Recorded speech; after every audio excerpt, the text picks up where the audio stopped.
Assalamualaikum warahmatullahi wabarakatuh. Perkenalkan, kami dari kelompok 5 Program Studi Pendidikan Ekonomi Fakultas Keguruan dan Ilmu Pendidikan Universitas Muhammadiyah Profesor Dr. Hamid.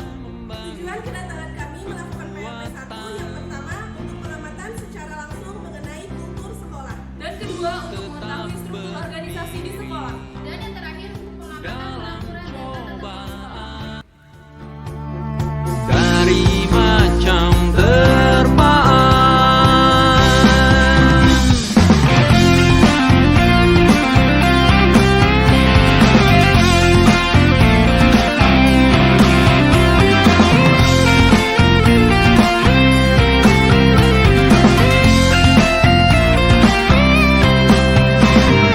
melaju memberi warna hidup kemuliaan pemeluk masyarakat guna pengabdian dengan dakwah dan keseimbangan.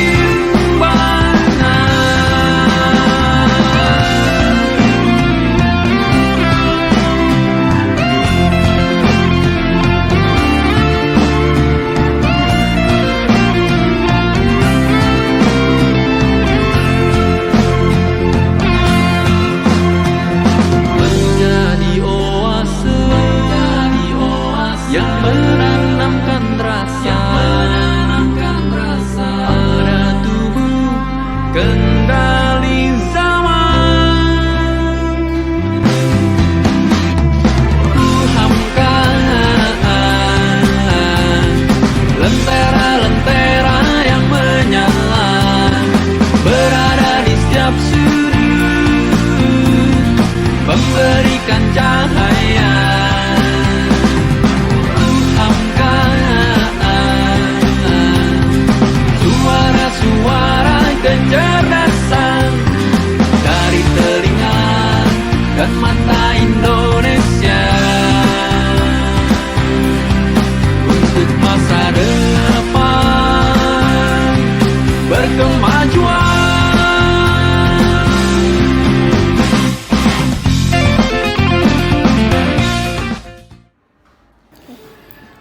Baik Bapak, jadi kan di sini kita ada 3 pertanyaan yang sudah disediakan untuk Bapak Rianta selaku kepala sekolah.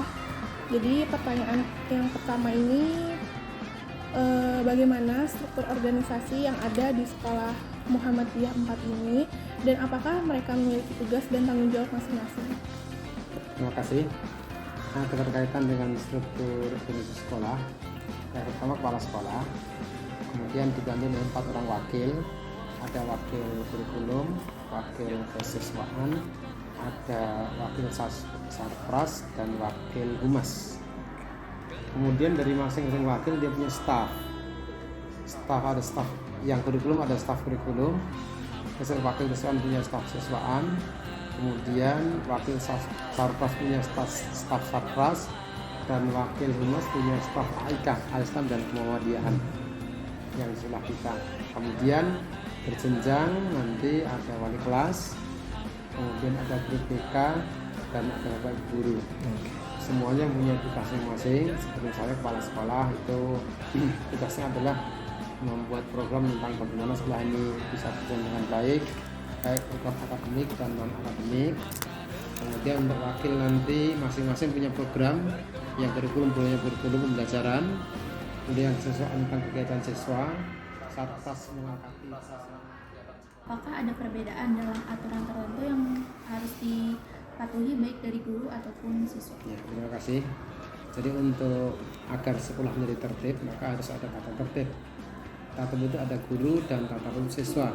Kalau tata tertib siswa berarti tata tertib yang harus dilaksanakan oleh siswa, misalnya kehadiran, izin, kemudian pembelajaran, izin keluar, dan banyak macam hal-hal yang harus dilakukan. Sedangkan tata tertib guru adalah tata tertib sebagai seorang guru bagaimana mengasuh sekolah, misalnya kehadiran, kemudian membuat program, kemudian mengikuti kegiatan ngaji tiap minggu, dan banyak kegiatan-kegiatan yang dari kita bagaimana Pak kultur atau karakteristik yang melekat pada siswa di sekolah Muhammadiyah ini yang mungkin berbeda dari siswa sekolah lain, dan bagaimana siswa mengimplementasikan kultur tersebut. Kalau kita bicara kultur di sekolah ini diharapkan bisa tertib belajar dan tertib ibadah. Tertib belajar itu kehadiran pagi-pagi, itu jam 6:30 itu mereka masuk. Jika terlambat nanti akan bertemu dengan guru BK dan wakil kesiswaan, nanti didata, kemudian di jam terakhir ketika nanti sudah data jam terakhir ditindaklanjuti, karena kalau pagi-pagi itu langsung ditindaklanjuti anak-anak tersita waktu belajar. Jadi tetap belajar, yang kedua tetap beribadah. Hari ini pas kebetulan mau sholat, jadi semua siswa wajib sholat berjamaah sholat zuhur tanpa kecuali. Kegiatan pembiasaan atau kegiatan formal yang ada di sekolah Muhammadiyah 4 ini Pak, dan bagaimana pelaksanaannya? Baik, terima kasih pertanyaannya. Perkenalkan, saya Pak Ari, lengkapnya Ari Setianto, diamanatkan di SMA Muhammadiyah 4 ini memegang wakil bidang kurikulum, wakil kepala sekolah, tepatnya bidangnya kurikulum. Nah, terkait pertanyaan kalian, ini cocok sekali dengan kegiatan-kegiatan pembiasaan di sekolah kita, yaitu di SMA Muhammadiyah 4 Jakarta. Jadi kalau SMA Muhammadiyah 4 ini bisa disebut sampai 4, tapi ada yang nyebut sampai Jakarta. Tapi dinas mengenalnya SMA Muhammadiyah 4 Jakarta. Nah, pembudayaan yang dilakukan di sekolah ini atau pembiasaan, biasanya anak masuk ya dari gerbang depan itu sudah ditunggu oleh sekolah, perwakilan piket atau perwakilan pimpinan sekolah, baik wakil maupun kepala sekolah. Bisa wakil ditugaskan oleh kepala sekolah, tapi kalau piket sudah pasti tiap hari piket itu ada dua orang guru. Nah, kebetulan kita berlantai-lantai, maka berlapis, ada di depan, di gerbang, ada di tengah, ada di lantai berikutnya. Piketnya juga demikian. Nah, anak-anak masuk seperti biasa, saling sama bapak ibu gurunya, salam dan seterusnya, terus kemudian dia masuk kelas. Setelah anak itu semua dikondisikan 6:30 sudah siap di sekolah, bel sudah berbunyi, maka pertama kegiatan yang dilakukan di sini adalah dikoordinir dengan guru ismubanya untuk membaca bacaan sholat yang mengikuti tarjih Muhammadiyah. Yang harus dipatuhi oleh guru maupun siswa. Apa saja kegiatan kurikuler dan ekstrakurikuler yang ada di sekolah Muhammadiyah 4 ini, dan apakah pelaksanaan kegiatan itu dilaksanakan secara terjadwal? Ya, saya melanjutkan yang ekskul dulu sebelum kokurikuler ya. Ekstrakurikuler tadi karena terputus, jadi ada jadwalnya, ada pembina dan pelatihnya, terjadwal setiap hari. Tetapi memang belakangan ini anak-anak karena sibuk ujian, terutama kelas 12, maka ekskulnya untuk beberapa yang melibatkan kelas 12 seperti futsal itu dihentikan dulu gitu ya, sampai anak-anak selesai. Nah, untuk kelas 10, 11 yang terlibat dalam ekskul ya silahkan, tetap ada kegiatannya. Dan ekskul ini terjadwal deh, jadi ada jadwalnya Senin apa, Selasa apa, Rabu apa gitu. Bagaimana bentuk kegiatan positif yang sering dilakukan di sekolah, dan apakah kegiatan itu dilakukan secara rutin atau tidak? Kegiatan positif itu tadi pembiasaan yang saya bilang di awal, bahwa anak harus apa gurunya, salam gurunya, kemudian ada tahfiz siang, kemudian ada pembiasaan bacaan sholat, kemudian berpakaian rapi, kemudian tidak boleh ada anak yang tidak pakai dasi ketika dia hari Senin Selasa, bajunya juga dari Senin sampai Jumat itu terjadwal apa dan apa, kemudian nanti tidak boleh ada anak keluar kelas pada saat jam KBM. Itu hal-hal positif lah ya. Apa saja program-program kerja OSIS baik yang sudah dilaksanakan maupun yang belum terlaksanakan?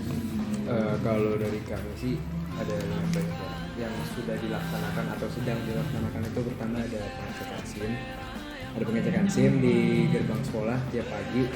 Terus juga ada kultum, jadi kita bikin jadwal kultum tiap kelas ganti-gantian. Itu dilaksanakannya di sholat zuhur. Terus kalau yang sudah dilaksanakan kita sudah bikin fortasi itu sama kayak apa ya kalau di pokoknya MPLS lah, mirip kayak MPLS. Terus juga kita udah melaksanakan class meeting, kita udah melaksanakan 17 Agustus.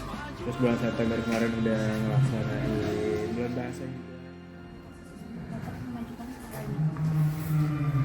Memajukan sekolah ini kalau dilihat dari masa yang sekarang ya, kita lebih menyarankan buat program yang bisa menumbuhkan karakter dari siswa-siswi sekolah tersebut. Misalnya kayak bikin coaching klinik atau bikin latihan dasar kepemimpinan juga termasuk buat melatih kepemimpinan gitu. Terus kita juga harus nimbulin minat bakat dari dan ketiga, dalam melaksanakan program OSIS ini kan pasti ada hambatannya. Nah, kira-kira solusi apa yang dari pihak OSIS sendiri maupun dari Anda ketua OSIS dalam memecahkan masalah tersebut dan bagaimana pengimplementasiannya? Kalau hambatan sih mungkin hambatannya kayak yang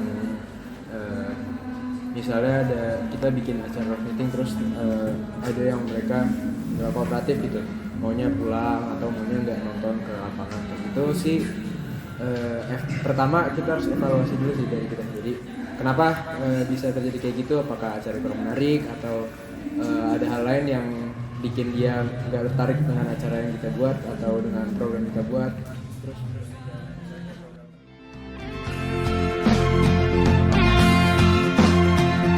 menjadi oase yang menanamkan rasa pada tubuh kendali.